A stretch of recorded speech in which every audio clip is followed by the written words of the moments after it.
I'm going to talk a little bit about limiting beliefs and my philosophy around breaking them. And I'm going to cover some interesting territory here, so stick with me all the way to the end. I believe very strongly that you should always outsource your no. So if you think, man, it'd be really cool to become a sailor, or it'd be really cool to become a cowboy, or it'd be really cool to become a lumberjack. These are some of the things that I thought about when I was sitting at a desk job, just wasting away on a 9-to-5, making plenty of money, tons of money. I was making 6 figures a year, but it just was not feeding my happiness. And I decided that instead of trying to just do what everyone else thought that I should be doing, and the key word there is should, and stacking up to the societal expectation of how everyone else defines success, I figured that I would go off and find something that was actually engaging to me and somewhere that I could actually pour my passion into my daily job instead of waiting to pour my passion into everything that happened outside the hours of 9 o'clock to 5 p.m.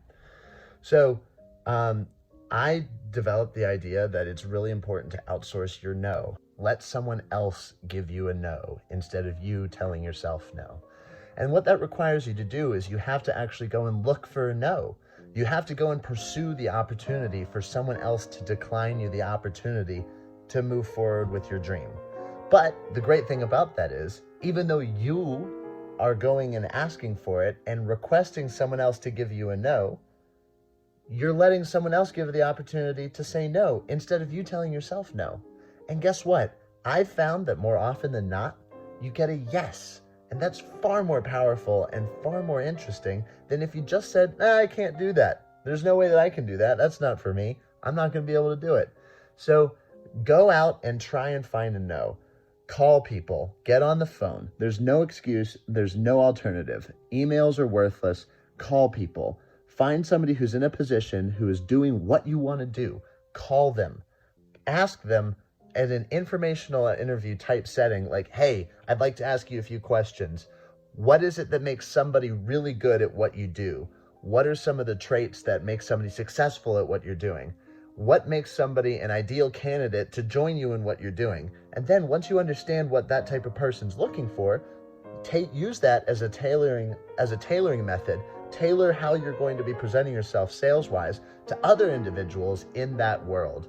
So the way that I used this was I called a couple of the boats that run out of Maine, these big wooden tall ships. And I called one of them and I just asked all these questions. What are the things that you're looking for?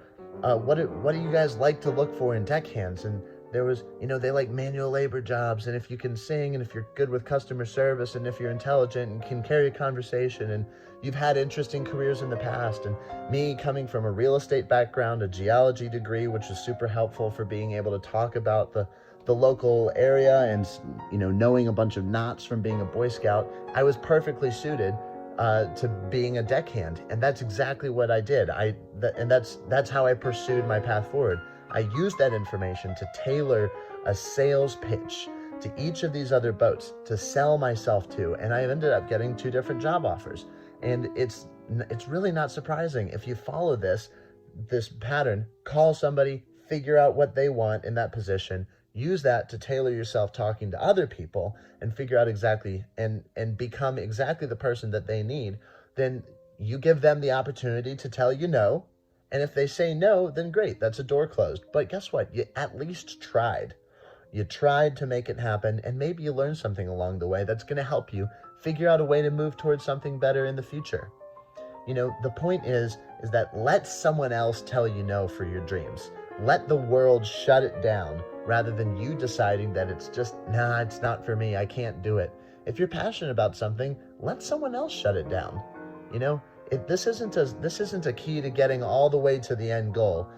This isn't the fastest way to get all the way there, but I can tell you it's a hell of a lot better than never starting. And it's the best way I've found, and it's the way that I've used to, become a cowboy at a cattle ranch down in Georgia, and then become a sailor. And soon I'm going to be a competitive lumberjack. Let someone else tell you no. And it's really simple. You're not looking for a yes necessarily, but guess what? You might just get one, and wouldn't that be fucking awesome?